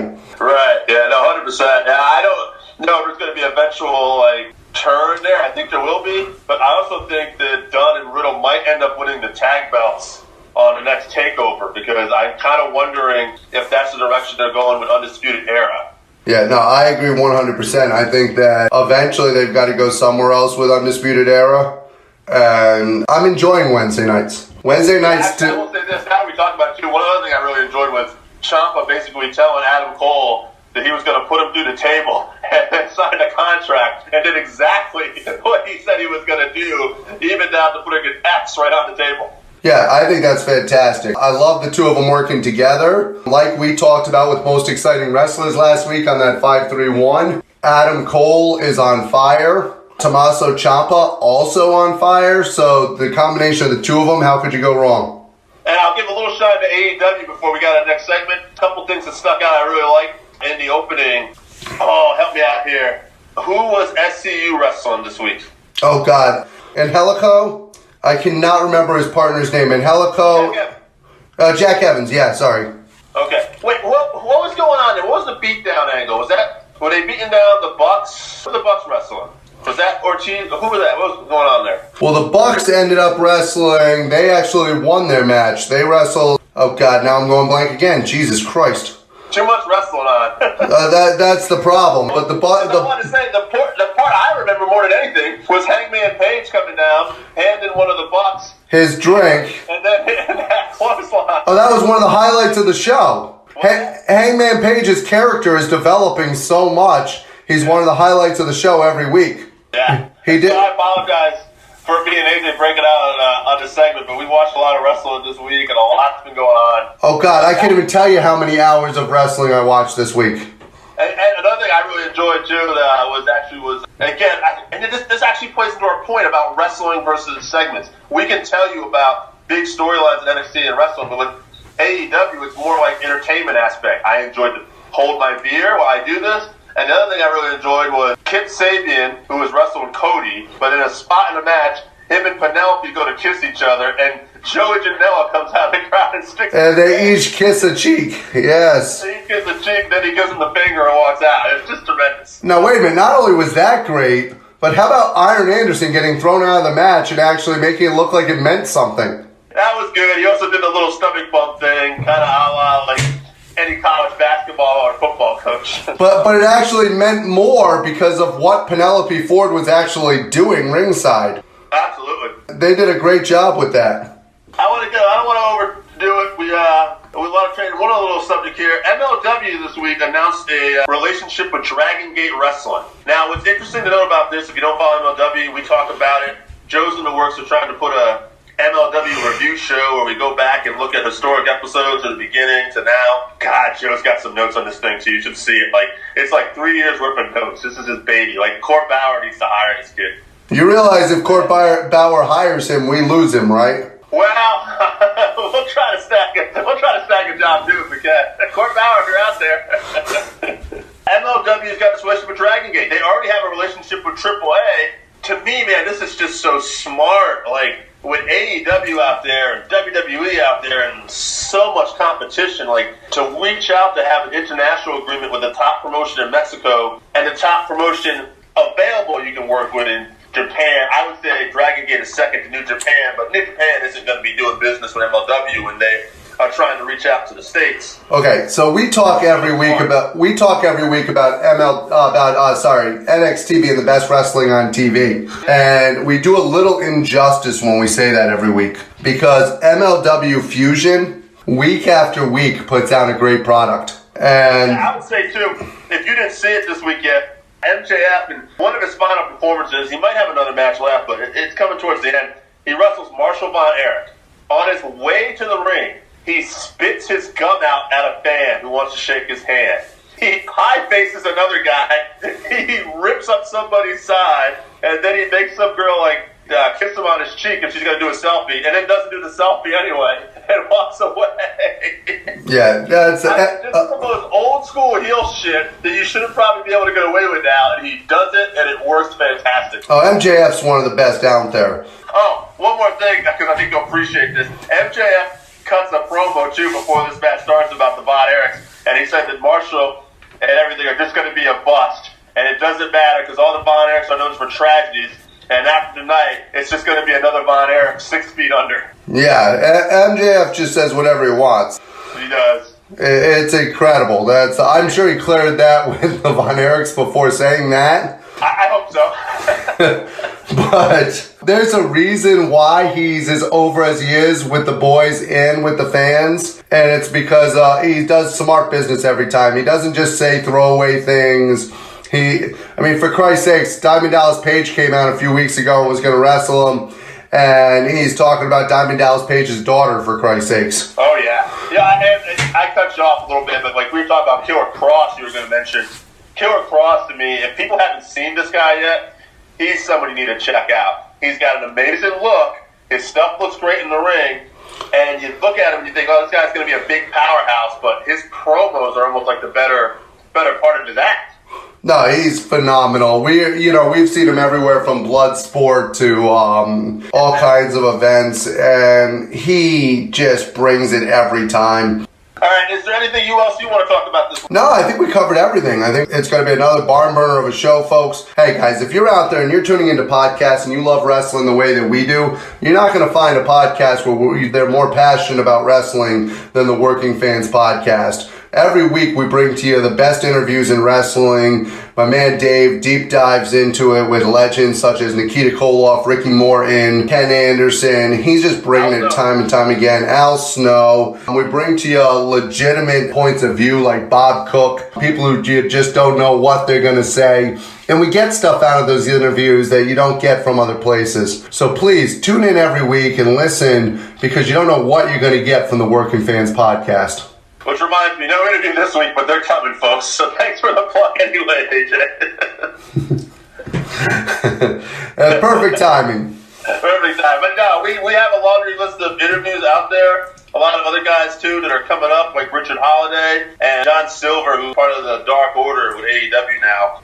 We interviewed him a while back, too. So we definitely are getting quite the list of interviews on our resume. So if you haven't checked this out. I think one of the things that people need to know, and it's something that obviously we let Joe talk about, but Unfortunately, here in our family, we are a family on the Working Fans podcast, we had a loss last week, and Joe, our producer's father, ended up passing away last week. So we focused a little bit more on family stuff this week and focused more on the things that truly matter when it comes to life in general. And while we do have a deep love of wrestling and it is something we're passionate about, Joe and his family are in our prayers right now. And please, all the listeners out there, make sure that you do the same for us, because it's very important that we let Joe know how much we care. Yep, and some did actually send out some support this week. Jake, Zach, Randy, and a few others that I might be forgetting. So thank you guys, and I think that's it for this week. We're the Working Fans Podcast, and we're out. Later. All right, everybody, it's the Working Fans Podcast. It's Dave with AJ calling in. We're talking NXT TakeOver. AJ, did you get to watch this event last night? I am so fired up to talk about this event. I wish we could have talked about it last night, right after the show. This was the best pay-per-view of the year so far. Yeah, I got to agree. I heard some people talking about it like there might be better matches this year somewhere, but I don't know if there'll be a better overall card. Like, this was just great. If there was a better overall card of wrestling this year, I would have loved to have seen it. And yes, Dave Meltzer, I know it must have happened in Japan. He actually put this card over. He was saying it was the best card he saw this year, too. So, a lot of thumbs up. Why don't we start off at the beginning? Keith Lee versus Dijak. I don't necessarily know if this was as good as their other matches, but it was still phenomenal, the stuff they do. And beyond that, too, we get so lost in these guys and the big men moving around like cruiserweights, but Keith Lee's selling, for me in particular, is just phenomenal. So here's the thing to me about the difference between them and the cruiserweights when they do it. It's not just the fact that they're both, that Dijak's 280 pounds and Keith Lee's 325. That's impressive, but it's the fact that they tell a story while they're doing it. The fact that they're actually telling the story and making you buy into it. I mean, I'm truly worried that these two guys are going to kill. Kyle O'Reilly is a freaking superstar. This kid is on fire in the ring. Not only does he have the personality, but his freaking moveset is absolutely insane. Yeah, no, very few that are better, I think, than O'Reilly. Very underrated. Could be a star someday, a single star, if he's given the right chance. I hope he gets it. He probably is safer at NXT, but we'll see what happens. I definitely hope big things for that guy.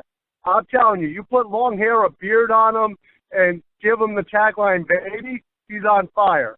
Okay. All right. So we wrap things up with the world title. It's Ciampa versus Cole. The crowd is into it. It's crazy.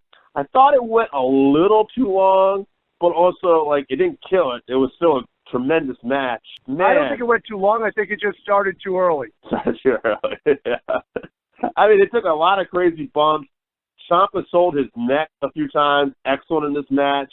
Some people I was watching this with were concerned about him, and I thought it was just great selling on his part. In the end, Gargano comes out and hits Ciampa with the belt to help Cole get the victory. And it looks like we're going to be going to the TakeOver for Mania. It's going to be Gargano versus Ciampa. I don't know. What do you think of the match, and what do you think of the booking going forward, what we're going to see? Well, I think with this match, the big thing is that Ciampa didn't oversell the neck. He sold it like it was almost like a little stinger or tingling. Mm-hmm. He didn't sell it where he was like stomping his feet on the ground like, oh, crap, I broke my neck. He didn't oversell it. He sold it more like a concern. Like, oh, shit, a little numbness in my arm, I thought it was freaking tremendous. Ciampa's the man. Adam Cole wrestled his ass off also. Those two guys, anytime they want to put this match together again, absolutely phenomenal. Okay, I got a take for you. I want to try something on for you.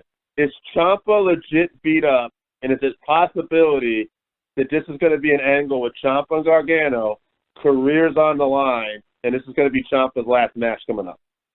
Wow. Just throwing it out there. Wow. Oh, my God. I mean, it could be. He whips around at times. Why else would they turn Gargano heel again when the heel didn't really work the last time? I feel like they want to put the conclusion on this rivalry. It's the biggest NXT rivalry they ever had. Now, I have heard another theory that maybe they're going to do like a three-way title match with these two and Cole. I don't see that, or a four-way with Finn too, obviously. But, I mean, it could happen. I think this is leading to the conclusion of Ciampa and Gargano. Now, I would normally say a loser. But do you really think it's the end of Ciampa's career? I don't, but here's the thing. Both guys have been outspoken. They don't want to go to the main roster. Oh, my God. So Gargano ain't going nowhere. So I don't know. We'll see what happens. Now you got me thinking. Holy shit. I hope not. Yeah, no, I don't want it to happen either. I'm just throwing it out there as a hot take. I've seen, much like you said with Fish, I've noticed Ciampa is still performing at a higher level. But Ciampa, I've seen him limp around at times. Well, that's what I was going to say. Ciampa, I actually was going to go in there. I was going to say, it's not like Ciampa's wrestling like Bobby Fish. No. Yeah, he looked really good. I mean, that match, if it's not for the Broserweights, that's probably my favorite match of the night. Actually, Dakota Kai, I want to take this back. I want to go back to something. Dakota Kai, I made the joke about the shorts and stuff like that. That match to me was absolutely insane. I love that match. Yeah. We don't have to deep dive back into that match. But to me, that's one of the best women's matches I've seen. I enjoyed that more than freaking Ripley and LF. And you know what? And that's the great thing about this card. We had tremendous matches all around. That a lot of people probably would say Cole and Ciampa or Gargano and Balor. You're saying Dakota and Tegan. I'm saying the Broserweights versus, Fish and O'Reilly. There's just so many good matches to choose from on this card that from a wrestling standpoint, they really give you a little bit of everything. Well, that's just it. It made me not want to pick a favorite. Right. The card was so good all around that by picking a favorite from other great matches. And I'm not, because there wasn't a match on the card where I'm like, oh, Christ, I want to fast forward this one. Right. You know what I mean? No, it was all good stuff. Whereas even with the Royal Rumble, which was a good card by the WWE standards lately, there's still times where I find myself fast forwarding. Right. No, I see what you mean. So I think that about wraps up our review. Is there anything else you want to get out about this card or go in future? I just can't wait for Wednesday to see where the stuff is going to go. Charlotte Flair is freaking absolutely amazing. To be able to do the things that she does and the presence that she has, the fact that her and Finn Balor are literally saying, we want a piece of NXT. NXT is on fire. Yeah. And I just want to know, and obviously I'm somebody who watches AEW, you know that. How are they losing the rating war? Well, I think somebody hit it on the head. Unfortunately, the WWE, even though despite recent Survivor Series, they've had many years where they made this look like this is the feeder brand. They're the main roster. And unfortunately, perception becomes reality sometimes in other people's eyes. And I don't think NXT gets the viewing chance. Mick Foley once said that he thought that in the Monday Night Wars, they had overcome creatively for a while before they actually started winning the ratings wars. So I have a question for you. Sure. And maybe I'm far off base here, but do you think part of it is also, right now we know Vince McMahon's not doing NXT. Right. So obviously, hey, tuning in, it's a great product, it's fantastic. Do you think part of the problem is that the people who would normally tune in and watch NXT are nervous watching the product and getting invested because they're afraid if it gets too over that Vince McMahon will have something to do with it and will ruin the product that they now absolutely love? Here's the hard truth for fans like me and you to have to swallow. At the end of the day, the combined audience between NXT and AEW has grown, but it's also gone down a little bit at times too. It hovers around 700 to 900,000 range, given whatever show. Usually AEW's up, but unfortunately, Raw and SmackDown are the higher rated shows. Yeah, how much ratings does SmackDown get right now? They're in the mid twos on a network TV show though, so that's probably a little bigger. Now, do you think part of that, and obviously USA does Raw and does NXT, AEW, and does NXT, and then TNT does AEW. Do you think with them being more obscure networks, even though they're not completely obscure, do you think that affects it? And do you think that the fact that the viewing public's so used to watching Raw, that affects it?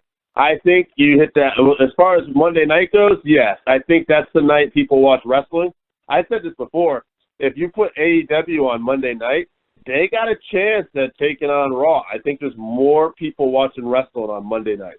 Well, I think part of the problem is that, especially as men, we've conditioned our wives to understand that we're going to watch wrestling on Monday night. Right. Anybody who's been with us for a long time and knows we're wrestling fans is going to know, okay, they watch wrestling on Monday night. Yeah. How hard is it to now go to your wife and say, hey, by the way, I'm going to watch 2 hours of wrestling on Wednesday night now. Right. Or can we change Monday to Wednesday? You know? Exactly. It's almost like a Pavlov's dog thing where you have them freaking conditioned to be understanding. Because I can tell you, my wife is pissed off that I'm watching that much wrestling. Oh, yeah. Like, what the hell? You used to only watch 3 hours of wrestling. Now you're watching 7 hours of wrestling, and you're tuning in for SmackDown, so you're at 9 hours of wrestling during the week. Yes. Now that AJ's buried his wife, talked about women being like dogs, I think this is a great segue to say, we're the Working Fans Podcast, and we hope you enjoyed this segment. All right, everybody, it's the Working Fans Podcast with the man they call Dave, and I'm here with AJ Strange Brew, and today we got another Dave versus AJ segment where we're talking who was the better horseman. Is it, not Ric Flair, there'd be no argument, Tully Blanchard, or is it that big, bad, tall, lanky son of a bitch from Sweetwater, Texas, the man with the float-over superplex, Barry Windham? For a minute there, I thought you were going Bob Orton. I don't remember Bob Orton being a member of the horse. He wasn't, but Barry had to, actually both guys had two of the better suplexes we don't see anymore. Tully with the slingshot suplex and Barry with the float-over superplex. Nobody floated over like Barry Windham, and he would do it in a regular superplex too. AJ, I gave you, of course, the gentleman debate. You chose Barry. State your case. Why is Barry the better horseman than Tully? I know you love both these guys. This one's actually one of our harder debates because we're actually comparing two of the best at what they did compared to when we normally are basically contemplating who is the worst piece of shit. So it's kind of an interesting debate. By the way, folks, AJ's going on about 3 hours sleep today, so he's a little cranky than normal, but that's all right. I think that'll add to the discussion. Sure. I think Barry Windham's at his best here. I think that this is the best version of Barry Windham. I think babyface Barry Windham, even though he had all the talent and all the wrestling in the world, ability-wise, was unfortunately not always enjoyable and exciting to watch. I don't know about you, but when Barry Windham turned on Dusty Rhodes and became a horseman, it added an edge to him that he really needed. I can only watch so much of the U.S. connection with him and breaking Mike Rotunda, or Mike Rotunda if you prefer. I do. During that time period. To me, watching Barry Windham, the babyface, was just very bland. When he switched over and had J.J. Dillon with him, all of a sudden he's wearing the black glove, he's cheating, he's doing underhanded things, and he still wasn't saying a lot. He just was all of a sudden doing actions that you wouldn't expect from him, and he did it with such an edge that I think this is the best Barry Windham. And I think that, quite frankly, the Horseman at this time, even without Ole, I think is the best Horseman. So, to me, it's hard. You do value Tully, but Tully was always the next level down from Ric Flair. He was the heel that was just so close to being over the top, but just couldn't quite get there. And I think that he didn't take his role in the Horseman quite as well as Barry. I think Barry accepted that he wasn't going to be the main man, but accepted what he needed to do. So I think he was just a better horseman. I like that qualifies you as a better horseman. You knew to sit back and recognize that Ric Flair was going to be the man, which is why Sting wasn't a very good horseman. Yes, exactly. Which is why Iron Anderson, besides Ric Flair, is the greatest horseman of all time, because he knew. You're damn right. I want to take exception to one of the things you said. As far as Rotunda, I like to call him by his given name, Erlin. That's just me. All right. The other thing I would say is interesting about these arguments here is that one of the votes I got for Barry was actually for that reason you talked about, that his turn on Dusty was so impactful in his entrance to Horseman. Now, the flip side of this, too, is some of the votes for Tully was because I think he was even, and here's the funny thing about that, right? Almost everybody that said the votes for Tully were actually all would say, in fact, unanimously all would say, except for one, I'll get to that later, all would say Barry was a better overall performer. Oh, I'm a big Barry fan. But they just said Tully was more the Horseman, they thought. And I think because you look at it, you compare the top two Horsemen, and I think this is universal. It's the original Horseman, and then it's the Horseman with Barry, right? So, because like Luger, I think, got into Horseman right before Barry, and I think he was out, and then Barry turned on Luger, right? Yeah, because Luger became the babyface, and Barry turned on Luger too. Tag match. Right. And so... Tag match against the Horseman when... Barry acted like Luger slighted him. Yes. And left him for dead. And nobody ever says, my point to that was that the sequel to The Horseman was the best one. It's that third incarnation of The Horseman that everybody likes. And certainly not the ones years after. It's Barry or the original one. So that's a great point. Barry is a huge difference maker. Well, for whatever reason, I don't even think people think of Luger as a Horseman.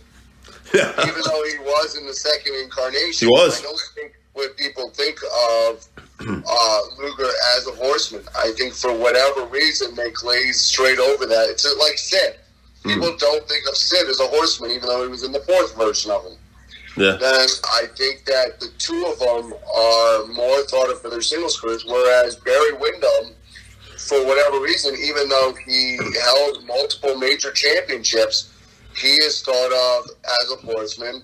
And Tully Blanchard is thought of as a Horseman. You know what's funny, too? That's one thing, though. You're right. And that's kind of a thing, maybe because we're both Barry Windham fans. I see that.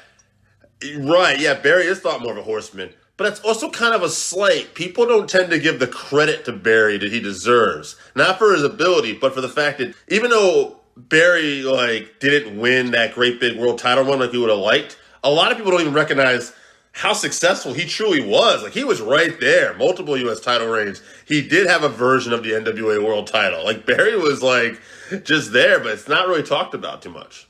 Well, the other major difference between, and I know we're not debating Luger and Barry, we're debating Tully and Barry. Yeah. But the other major difference between when Barry became a Horseman and when Luger became a Horseman is people didn't know who the hell Luger was when he had come up from Florida. He was a big muscle guy, and yeah, that was impressive, but people really didn't know who he was. Right. Whereas when Barry did that turn, it was very impactful. Sure. People knew who he was from the WWF. People knew who he was from his time in the NWA. He was a major babyface. Next to Dusty Rhodes, he might, Magnum TA, he might have been the top babyface next to those two guys.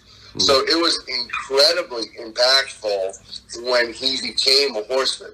Whereas Tully Blanchard was there in the indoctrination of the Horseman and was already a heel. So once again, it wasn't necessarily impactful when Tully became a Horseman. It was just, okay, yeah, he's one of those guys. Yeah, it's funny. Yeah, like you said, Barry had a lot of recognition. He even teamed in the first WrestleMania with IRS. So, I mean, obviously a huge deal there. I know you know some of you a bit, but you love the fact that I'm referring to Mike Rotundo as IRS. Any true fan of Mike Rotundo, sidebar here, likes to think of him as Erwin R. Shyster. I like to think of him as the father of Bray Wyatt. Yes, he's that too. Actually, sidebar on Rotundo again real quick. Your favorite incarnation of Rotundo? Florida Championship Wrestling, Mike Rotundo. Okay, I thought you might have said the Varsity Squad. You were actually low-key big fan. I do like the Varsity Squad. Yeah. I think that it is good. But once again, that's not really, it was focusing on the group. Sure. I know that he was the focal point as far as the in-ring performing, but to me the focus of that was actually Kevin Sullivan. So, getting back to the subject I had here, Barry versus Tully. Okay, so now you didn't know what we're talking about as usual today. And I gave you the opportunity, and I had already saw the votes for this. I only polled about, I never poll a lot of people, just try to get a nice uneven number so we have a winner, because we fucked that up one time.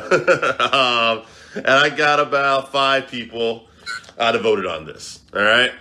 Now, when I came up with this idea, I, like you, love both of these guys. But gun to my head, I'm truly more of a Barry Windham fan, which is more like you.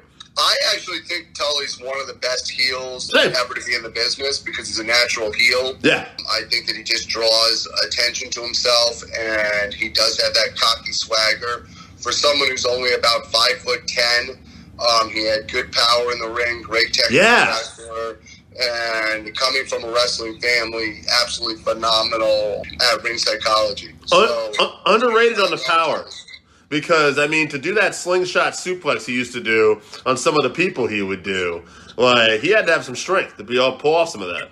One of the reasons why you don't see the slingshot suplex anymore is because of the amount of power that it takes to be able to get somebody going in that other direction. Hit them, you got to hit them on the quads. If you don't hit the legs on the quads, it's going to be incredibly hard to get them back over and into the suplex position. You see Cesaro do a version of it when he's lifting people from outside the ring and how hard that is. And that's not a slingshot, that's just a deadlift, don't get me wrong. Right. But it's almost a similar amount of power that Tully had to use to get people going in one direction and then back in the other direction. I think one of the reasons, a lot smaller than Cesaro. I think one of the reasons why people don't like to use it probably is it's also not the smoothest looking move. But that's one of the reasons why I like it. Like, it looks... one of the reasons it's not utilized because people don't like getting dropped on their groin on the freaking top rope and then boomshot it into a suplex. Yeah, Tully probably give those enhancement guys a lot of choice on what they were going to do. Yeah. When you're saying, hey, you wore your cup, right? So, I'm going to make an MMA comparison. MMA comparison here sometimes, or even boxing, really close fights will be a split decision. But every once in a while, there's a close fight. It's not really a split decision. All the judges unanimously agreed on this one guy won the fight, but it's just because the judges got it right and they realized every round was close. That's kind of what this was. It was 4-1, but everybody that voted for one guy basically said the other guy was like right there. It was hard to make this decision. That guy who was the better horseman was Tully Blanchard by this vote. I'm not surprised by that. That's one of the reasons I picked Barry. Well, here's on. I'm going to make it. If you're the second vote, I'm going to make it a third vote. I'm voting for Barry too, because I actually like Barry. So fuck the world. However, we will go with the honor. It is 4-3. We'll give it to Tully, but I just wanted the record to be known. Well, you can give it to Tully. I'm still going to give it to Barry. I thought, okay, the people gave it to Tully. As we know, while we take the people's vote into consideration, at the end of the day, fuck the people. Yeah, at the end of the day, you're right. I'm more of a Barry fan. Sorry, guys. Sorry, Randy. Randy was the one guy who didn't even, add anything to it. He just said definitely Tully. But let's be clear about this. Randy, when it comes to having taste and who are his favorites, is a true genius in picking people to support. He likes you. Randy Osgood, your opinion to me is absolutely gold. However, in this instance, it's Barry Windham. Barry Windham, yeah. Randy also has a huge biasness towards the Blanchard family, so I'm not surprised there, too. All right. Well, that's going to be it. The people gave it to Tully. We did not. We're giving it to Barry. And that's it for Dave versus AJ. We're the Working Fans Podcast. We're out. All right, so that wraps us up for this week. Thank you again for listening to the Working Fans Podcast. So as always, you can find us on Twitter at FansWorking. Our Facebook page is Working Fans Wrestling Pod. We have email where you can reach out to us and let us know what you think also. That's workingfanswrestlingpod@gmail.com. Follow us on Instagram, workingfanswrestling_pod. And then as always, please continue to listen to us on Anchor.fm, Google Podcasts, Spotify, Breaker, Overcast, Pocket Cast, Radio Public, all your major platforms. If you're following us on Apple Podcasts, which we are also on now, and YouTube, please make sure you subscribe and give us a 5-star rating. It helps us bring you these podcasts where we get to talk to you and talk with you every week.